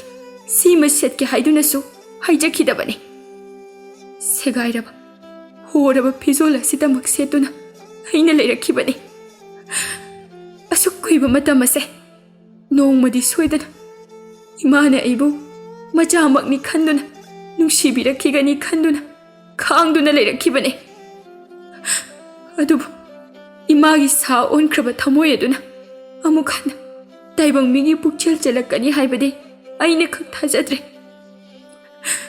lamja macha aina yum masida leibaki nahakna nungaina leiba ngamjabani nangumbi mamabu ima oina phangjaningde madugi saru punsi ase ima masak khangdana leiram khibane hena pharame ima nangi pukchel do yamna pikmale turel gi icheldi kaidong nung dasu hangatuna cheloi masida aina hangatuna chelakhigani haiduna ngai ribase yamna lalamle ima nacha ai ngasidi patta kumduna lemlei ngalam talugi lemlei ngayam hapna naba tungol adudi ai puraroi tungol gi mahutta tungol dagi hena chauba mabuk lauba imagi pukchelna pikshiliba ado madubu oina thukpiro imagi pukchel chauba mataw aduda taibangi lairaba singna tamjana pham oijasano aduga nacha ai chingda kaduna pamel singja kokthong amasu yalake aina yanduna purakpa sing aduna imana matam pumbada mirai biraba tathi tawoina tawbiriba nacha aigi hakchang ase tangoi tajiba phauba sing aduna mai chamoiduna maina tumna thadokpiyo nacha chajarage asumna hairam laga thaba mamai ado awang onduna chatkirami machagi wahai sing asida ayingbi ado karisu khumba ngamkhidre wakhal aduda macha thabana hairam khiba sing adubu taaduna ta leire mabukning aduda minungsi haibadu khajik phaurakpagum taurari somdana thabado chingtamna laklami chingda hoba u amabu mamitna yenglami u adu tamna changsili u adugi usa amada kakhatuna makhutta paiba thauri aduna kisinkhre madugi matungda thauri maton amaduna mangaksam aduda chene kisinkhre mamit aduna amuktang mapana lakadaba maikai adubu yenglamlaga tapna ushinkhiduna uthak adudagi phanchong tharei makhong aduna laimai thakta thengba yofatringaida khakpan khirami pankhiba aduna makhauri charam aduda kanna lakhatkiduna makhong anido ahum marirak phidring kauramlaga chap lepkhirami punsido hingbada waraba male mahak awaba kaya adubu kauthokduna mapok tumagi oina tumduna laikhrage haiduna khankraba male somdana ayingbina machanupi thababu halakadra haina ngaijarami machanupi gi wahai aduna mahak wakhal tarakpagum tauri halakpra haiduna ngaibe aba ngaibada adumak halakhidre mathangi ayukni ayuk aduda langphaidagi sajausu thungladuna leirare machanupi bu kaujarami ipagi thaba ipa laklin he mapanda tholauni nangbo nahan makhaidi mahakna asumna hek kaubaga machanupi thabana mapalda kanna hekta chenthorakpani adubu ngasidi chenthoraklamde mahakna adumna kauba aduda imungdagi ayingbiga yaisnaga thoraklami sajauna magi nupida yengduna hairai ayingbi nachanupi thabadi thaba kadai da leibage machanupi yaisnada amuk yengduna hairai ipagi yaisna nache thabadi nacheda ipa hale haiduna amukta hairucho maporoibagi mataw asida ayingbidi mamitagi mapi taaduna kapthorakle yaisna su kappe makoigi mataw adubu uraga sajau mahaki thamoidi chingnaba kaya phauраklame tanja aduda makoigi thongal aduda nupana ha makoi 10 mukna una phaiduna semba sagaya ma thangduna changraklame sagaya adubu sumanga aduda thammi angobo phina ꯀꯔꯤꯒꯨꯝꯕ ꯑꯃ ꯀꯨꯞꯁꯤꯟꯗꯨꯅ ꯃꯊꯛꯇ ꯂꯩꯔꯤ꯫ ꯁꯥꯖꯧꯅ ꯃꯗꯨꯕꯨ ꯎꯔꯒ ꯍꯥꯏꯔꯛꯏ, "ꯀꯅꯥꯅꯣ? ꯅꯈꯣꯏꯅ ꯁꯒꯥꯏꯗ ꯊꯥꯡꯗꯨꯅ ꯄꯨꯔꯛꯂꯤꯕ ꯑꯁꯤꯕꯣ?" ꯅꯨꯄꯥ ꯑꯃꯅ ꯍꯥꯏꯔꯛꯏ, "ꯇꯥ ꯁꯥꯖꯧ, ꯐꯤ ꯑꯉꯧꯕꯅ ꯀꯨꯞꯁꯤꯜꯂꯤꯕꯁꯦ ꯇꯥ ꯁꯥꯖꯧꯒꯤ ꯅꯆꯥꯅꯨꯄꯤ ꯊꯕꯥꯅꯤ꯫ ꯆꯤꯡꯗ ꯃꯊꯟꯇ ꯊꯧꯔꯤ ꯌꯥꯟꯗꯨꯅ ꯁꯤꯗꯨꯅ ꯂꯩꯔꯝꯕꯅꯤ." "ꯍꯥ!" ꯁꯥꯖꯧ ꯈꯪꯍꯧꯗꯅ ꯃꯄꯤ ꯇꯥꯔꯛꯏ꯫ ꯋꯥꯍꯩ ꯑꯗꯨꯗ ꯃꯍꯥꯛꯀꯤ ꯊꯃꯣꯏ ꯑꯗꯨ ꯈꯪꯄ꯭ꯔꯦꯛ ꯈꯪꯈꯤ꯫ ꯐꯤ ꯑꯉꯧꯕꯅ ꯀꯨꯞꯁꯤꯜꯂꯤꯕ ꯑꯗꯨꯕꯨ ꯃꯈꯨꯠꯅ ꯀꯤꯔꯞꯅ ꯍꯥꯡꯇꯣꯛꯏ꯫ ꯍꯥꯡꯇꯣꯛꯂꯨꯕ ꯑꯗꯨꯗ ꯃꯆꯥ ꯊꯕꯥꯒꯤ ꯊꯋꯥꯏ ꯌꯥꯎꯗ꯭ꯔꯕ ꯍꯛꯆꯥꯡ ꯑꯗꯨꯅ ꯏꯁꯤ ꯁꯤꯅ ꯇꯥꯗꯨꯅ ꯂꯩꯕꯗꯨ ꯎꯔꯦ꯫ ꯃꯤꯀꯨꯞꯇ ꯁꯥꯖꯧꯗꯨ ꯊꯃꯣꯏꯗꯨ ꯃꯆꯦꯠ ꯇꯥꯅ ꯀꯥꯏꯈꯤꯔꯝꯃꯤ꯫ ꯃꯆꯥꯅꯨꯄꯤ ꯊꯕꯥꯒꯤ ꯑꯁꯤꯕ ꯍꯛꯆꯥꯡ ꯑꯗꯨꯕꯨ ꯀꯣꯟꯗꯨꯅ ꯀꯞꯄ ꯍꯧꯔꯛꯏ꯫ "ꯏꯄꯥꯒꯤ ꯏꯕꯦꯝꯃ ꯊꯕꯥ, ꯅꯪꯅ ꯇꯧꯔꯤꯕ ꯃꯇꯧ ꯑꯁꯤꯕꯨ ꯀꯔꯤꯅꯣ? ꯅꯪꯅ ꯉꯁꯤ ꯅꯄꯥ ꯑꯩꯒꯤ ꯃꯤꯠꯃꯥꯡꯗ ꯎꯠꯂꯤꯕ ꯁꯛꯇꯝ ꯑꯁꯤꯕꯨ ꯀꯔꯤ ꯁꯛꯐꯝꯅꯣ? ꯁꯦ, ꯍꯧꯒꯠꯂꯣ, ꯏꯄꯥ ꯂꯥꯛꯂꯦ, ꯏꯆꯥꯒꯤ ꯅꯥꯛꯇ ꯏꯄꯥ ꯂꯥꯛꯑꯦ." ꯃꯆꯥꯒꯤ ꯍꯛꯆꯥꯡ ꯑꯗꯨꯕꯨ ꯅꯣꯝꯗꯨꯅ ꯍꯧꯗꯣꯛꯆꯩ, ꯑꯗꯨꯕꯨ ꯃꯆꯦ ꯀꯔꯤꯁꯨ ꯂꯦꯡꯂꯛꯈꯤꯗ꯭ꯔꯦ꯫ ꯑꯌꯤꯡꯕꯤꯁꯨ ꯃꯁꯥꯅ ꯃꯔꯥꯜ ꯌꯥꯖꯗꯨꯅ ꯃꯆꯥ ꯊꯕꯥꯕꯨ ꯀꯣꯟꯗꯨꯅ ꯀꯞꯂꯛꯏ꯫ "ꯏꯃꯥꯒꯤ ꯊꯕꯥ, ꯅꯃꯥ ꯑꯩꯕꯨ ꯋꯥꯔꯧꯔꯗꯨꯅ ꯆꯠꯂꯕ꯭ꯔꯣ ꯅꯪꯕꯣ? ꯏꯆꯥꯒꯤ ꯅꯐꯝꯗ ꯅꯃꯥ ꯑꯩ ꯌꯥꯝꯅ ꯂꯥꯟꯈ꯭ꯔꯦ꯫ ꯁꯦ, ꯑꯃꯨꯛꯇ ꯍꯧꯒꯠꯂꯨ, ꯅꯪꯕꯨ ꯅꯄꯥꯅ ꯂꯥꯡꯐꯩꯗꯒꯤ ꯍꯜꯂꯛꯄ ꯋꯥꯅ ꯉꯥꯏꯔꯝꯕꯗꯥꯏꯅꯦ꯫ ꯅꯄꯥꯅ ꯀꯧꯔꯤꯕꯁꯦ ꯇꯥꯔꯕꯗꯤ ꯑꯃꯨꯛꯇ ꯈꯨꯝꯂꯛꯎꯕ ꯅꯪꯕꯣ." ꯁꯥꯖꯧꯅ ꯀꯞꯄꯒꯤ ꯈꯣꯟꯖꯦꯜꯇꯅ ꯃꯐꯝꯗꯨ ꯄꯨꯝꯅꯤꯟ ꯅꯤꯟꯈ꯭ꯔꯦ꯫ ꯊꯃꯣꯏ ꯁꯣꯛꯅ ꯇꯦꯡꯊꯥꯔꯗꯨꯅ ꯃꯆꯥꯅꯨꯄꯤꯕꯨ ꯍꯧꯗꯣꯛꯆꯔꯤ꯫ ꯌꯥꯏꯁꯅ ꯃꯄꯥꯒꯤ ꯃꯐꯝꯗ ꯃꯄꯥꯅ ꯂꯥꯡꯐꯩꯗ ꯂꯩꯈ꯭ꯔꯤꯉꯩ ꯃꯇꯝꯗ ꯌꯨꯝ ꯑꯗꯨꯗ ꯃꯍꯥꯛꯀꯤ ꯃꯃꯥꯅ ꯃꯆꯦ ꯊꯕꯥꯗ ꯇꯥꯊꯤꯅ ꯇꯧꯈꯤꯕ ꯑꯣꯠꯈꯤꯕ ꯃꯃꯥꯒꯤ ꯁꯥꯖꯠ ꯀꯌꯥ ꯑꯗꯨꯕꯨ ꯇꯝꯗꯨꯅ ꯈꯪꯍꯜꯂꯤ꯫ ꯌꯥꯏꯁꯅꯥꯅ ꯃꯈꯥ ꯇꯥꯔꯛꯏ, "ꯐꯠꯇ꯭ꯔꯕꯤ ꯏꯃꯥꯒꯤ ꯁꯥꯔꯩꯗ ꯃꯄꯨꯟꯁꯤꯒꯤ ꯅꯣꯛꯄ ꯐꯪꯖꯗ꯭ꯔꯕ ꯏꯆꯦꯗꯣ ꯏꯃꯥꯒꯤ ꯃꯤꯑꯣꯠ ꯃꯤꯅꯩ ꯑꯁꯤꯕꯨ ꯈꯥꯡꯕ ꯉꯝꯗ꯭ꯔꯗꯨꯅ ꯃꯗꯣꯝ ꯃꯊꯟꯇ ꯁꯤꯈꯤꯕ ꯁꯣꯏꯗꯅ ꯑꯣꯏꯔꯝꯒꯅꯤ." ꯋꯥꯐꯝ ꯑꯁꯤꯕꯨ ꯇꯥꯔꯒ ꯁꯥꯖꯧ ꯃꯕꯨꯛꯅꯤꯡꯗ ꯃꯥꯒꯤ ꯅꯨꯄꯤꯕꯨ ꯌꯥꯝꯅ ꯁꯥꯎꯅꯤꯡꯂꯝꯃꯤ꯫ ꯁꯥꯎꯅꯤꯡꯕꯒꯤ ꯃꯌꯥꯏ ꯑꯗꯨꯅ ꯃꯥꯒꯤ ꯈꯨꯕꯥꯛ ꯑꯗꯨꯅ ꯑꯌꯤꯡꯕꯤꯒꯤ ꯈꯖꯥꯏ ꯑꯗꯨꯗ ꯁꯥꯐꯨ ꯀꯟꯅ ꯊꯥꯖꯤꯜꯂꯝꯃꯤ, ꯑꯗꯨꯒ ꯍꯥꯏꯔꯛꯏ, "ꯅꯪꯃꯛꯅ ꯑꯩꯒꯤ ꯏꯆꯥꯗ ꯑꯗꯨꯒꯨꯝꯕ ꯁꯥꯖꯠ ꯆꯠꯂꯝꯂꯕ? ꯅꯪ ꯑꯁꯤꯕꯨ ꯀꯔꯝꯕ ꯅꯨꯄꯤꯅꯣ? ꯅꯪꯅ ꯃꯄꯥ ꯑꯩꯅ ꯌꯨꯝꯁꯤꯗ ꯂꯩꯇꯦ ꯍꯥꯏꯗꯨꯅ ꯏꯆꯥꯕꯨ ꯑꯗꯨꯛ ꯃꯤꯅꯨꯡꯁꯤ ꯂꯩꯇꯅ ꯇꯥꯊꯤꯅ ꯇꯧꯕ, ꯃꯃꯥ ꯑꯃ ꯑꯣꯏꯔꯒ ꯃꯆꯥꯕꯨ ꯅꯨꯡꯁꯤꯕ ꯉꯝꯗꯕ ꯑꯆꯥꯟ ꯃꯤꯔꯥꯏ ꯅꯥꯏꯕ, ꯉꯁꯤꯗꯒꯤ ꯅꯪ ꯌꯨꯝꯁꯤꯗ ꯂꯩꯕ ꯌꯥꯔꯣꯏ꯫ ꯌꯨꯝ ꯑꯁꯤ ꯊꯥꯗꯣꯛꯇꯨꯅ ꯊꯨꯅ ꯆꯠꯈꯤꯒꯗꯕꯅꯤ." "ꯑꯩ ꯌꯥꯝ ꯂꯥꯟꯈ꯭ꯔꯦ, ꯑꯩ ꯌꯥꯝꯅ ꯂꯥꯟꯈ꯭ꯔꯦ. ꯏꯆꯥ ꯊꯕꯥꯒꯤ ꯃꯐꯝꯗ ꯑꯩ ꯌꯥꯝꯅ ꯂꯥꯟꯈ꯭ꯔꯦ. ꯏꯆꯥ ꯊꯕꯥꯕꯨ ꯄꯣꯛꯇꯕꯤ ꯏꯆꯥꯅꯤ ꯈꯟꯗꯨꯅ ꯃꯇꯝ ꯄꯨꯝꯕꯗ ꯑꯩꯅ ꯇꯥꯊꯤꯅ ꯇꯧꯕꯤꯔꯨꯔꯦ. ꯑꯩꯒꯤ ꯄꯨꯛꯆꯦꯜ ꯑꯁꯦ ꯑꯣꯟꯊꯣꯛꯅ ꯄꯤꯛꯂꯝꯂꯦ.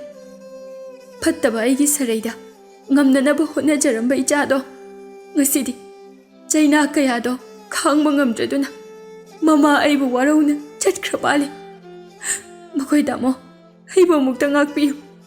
ꯏꯆꯥꯒꯤ ꯃꯐꯝꯗ ꯑꯩ ꯌꯥꯝꯅ ꯂꯥꯟꯈ꯭ꯔꯦ." ꯑꯌꯤꯡꯕꯤꯅ ꯊꯕꯥꯒꯤ ꯃꯁꯥꯕꯨ ꯀꯣꯟꯗꯨꯅ ꯀꯞꯄꯤ꯫ ꯁꯥꯖꯧꯅ ꯑꯌꯤꯡꯕꯤꯅ ꯃꯆꯥꯗ ꯀꯣꯜꯂꯤꯕ ꯑꯗꯨꯕꯨ ꯐꯠ ꯀꯟꯊꯣꯛꯇꯨꯅ ꯍꯥꯏꯔꯛꯏ, "ꯅꯪꯒꯤ ꯂꯧꯅꯝꯕ ꯊꯃꯣꯏꯒꯤ ꯇꯧꯁꯤꯟꯅꯕ ꯇꯦꯡꯊꯥꯗꯣ ꯑꯩ ꯇꯥꯅꯤꯡꯗꯦ. ꯅꯪꯒꯤ ꯄꯥꯞ ꯆꯦꯠꯂꯕ ꯅꯈꯨꯠ ꯑꯗꯨꯅ ꯑꯩꯒꯤ ꯏꯆꯥꯒꯤ ꯃꯁꯥꯕꯨ ꯁꯣꯛꯀꯅꯨ. ꯆꯠꯂꯣ, ꯅꯪ ꯑꯩꯒꯤ ꯃꯤꯅ ꯎꯗꯕ ꯃꯐꯝ ꯑꯃꯗ ꯊꯨꯅ ꯆꯠꯈ꯭ꯔꯣ." ꯃꯌꯥꯝꯗꯨ ꯁꯥꯖꯧꯅ ꯃꯆꯥꯅꯨꯄꯤ ꯀꯥꯏꯅꯕꯒꯤ ꯃꯑꯣꯡ ꯑꯗꯨꯕꯨ ꯎꯕꯗ ꯂꯣꯏꯅ ꯀꯞꯅꯔꯝꯃꯤ꯫ ꯃꯆꯥꯒꯤ ꯊꯋꯥꯏ ꯌꯥꯎꯗ꯭ꯔꯕ ꯍꯛꯆꯥꯡ ꯑꯗꯨꯕꯨ ꯆꯦꯠꯅ ꯀꯣꯟꯗꯨꯅ ꯅꯤꯡꯉꯝꯗꯅ ꯀꯞꯂꯤ꯫ ꯉꯥꯏꯍꯥꯛ ꯂꯩꯕꯒ ꯑꯁꯤꯕ ꯍꯛꯆꯥꯡ ꯑꯗꯨ ꯃꯊꯧ ꯃꯉꯝ ꯄꯥꯡꯊꯣꯛꯅꯕ ꯁꯦꯝ ꯁꯥꯕ ꯂꯣꯏꯈ꯭ꯔꯦ꯫ ꯂꯩꯀꯥꯏꯒꯤ ꯃꯤꯑꯣꯏ ꯈꯔ ꯇꯧꯔꯒ ꯊꯕꯥꯒꯤ ꯑꯁꯤꯕ ꯍꯛꯆꯥꯡ ꯑꯗꯨꯕꯨ ꯅꯤꯡꯊꯤꯕ ꯀꯩꯔꯦꯟ ꯀꯩꯖꯥꯎ ꯑꯃꯗ ꯍꯥꯞꯇꯨꯅ ꯄꯣꯠꯂꯣꯏꯐꯝ ꯇꯝꯅ ꯄꯨꯔꯝꯃꯤ꯫ ꯁꯥꯖꯧꯅ ꯃꯆꯥꯅꯨꯄꯤꯒꯤ ꯍꯛꯆꯥꯡ ꯑꯗꯨꯗ ꯃꯈꯨꯠꯃꯛꯅ ꯃꯩ ꯆꯨꯔꯝꯃꯤ꯫ "ꯏꯄꯥꯒꯤ ꯏꯕꯦꯝꯃ ꯅꯣꯡꯗꯝ ꯊꯤꯕꯤ, ꯏꯄꯥꯅ ꯏꯆꯥꯕꯨ ꯅꯣꯡꯃꯇ ꯐꯖꯅ ꯌꯦꯡꯁꯤꯟꯕ ꯉꯝꯈꯤꯗ꯭ꯔꯦ. ꯏꯆꯥꯅ ꯏꯄꯥꯕꯨ ꯋꯥꯔꯧꯒꯅꯨꯀꯣ. ꯂꯩꯔꯩꯄꯥꯛꯇ ꯅꯃꯥꯒꯤ ꯃꯅꯥꯛꯇ ꯅꯨꯡꯉꯥꯏꯅ ꯂꯩꯌꯨꯀꯣ." ꯃꯩꯆꯥꯛ ꯐꯥꯔꯕꯁꯤꯡ ꯑꯗꯨꯒꯤ ꯃꯊꯛꯇ ꯈꯜꯂꯤꯕ ꯑꯉꯧꯕ ꯆꯟꯗꯋꯥ ꯑꯗꯨꯅ ꯉꯥꯏꯍꯥꯛ ꯃꯩꯅꯤꯜ ꯑꯗꯨꯗ ꯐ꯭ꯔꯪ ꯐ꯭ꯔꯪ ꯄꯥꯏꯔꯝꯂꯒ ꯑꯗꯨꯃꯛ ꯎꯠ ꯑꯣꯟꯈꯤꯔꯝꯃꯤ꯫ ꯋꯥꯔꯤ ꯑꯗꯨꯒꯤ ꯇꯣꯜꯂꯕ ꯄꯣꯂꯣꯏꯗꯨ ꯃꯣꯡꯐꯝ ꯊꯛꯇ ꯌꯥꯇꯥꯔꯕ ꯀꯥꯟꯗꯗ ꯃꯌꯦꯛ ꯁꯦꯡꯄ ꯍꯦꯟꯒꯠꯂꯛꯂꯝꯃꯤ꯫ ꯂꯦꯝꯍꯧꯔꯤꯕ ꯇꯥꯡꯒꯣꯏ ꯑꯗꯨꯅ ꯃꯣꯡꯐꯝꯒꯤ ꯂꯩꯔꯣꯜꯅꯨꯡꯗ ꯐꯨꯝꯗꯨꯅ ꯇꯣꯂꯕꯤ ꯃꯥꯒꯤ ꯋꯥꯔꯤꯗꯨ ꯂꯦꯡꯗꯅ ꯑꯁꯨꯃꯛ ꯂꯩꯈꯤꯔꯝꯃꯤ꯫ ꯃꯩꯔꯤꯂꯛꯇꯒꯤ ꯊꯣꯛꯂꯛꯈꯤꯕ ꯂꯩꯔꯤꯛꯁꯤꯡ ꯑꯗꯨꯅ ꯃꯥꯂꯪ ꯇꯥꯏꯕꯪꯄꯥꯜ ꯑꯁꯤ ꯐꯥꯎꯒꯠꯇꯨꯅ ꯂꯥꯏꯔꯩꯕꯥꯛ ꯇꯝꯅ ꯄꯥꯏꯈꯠꯈꯤꯔꯝꯃꯤ꯫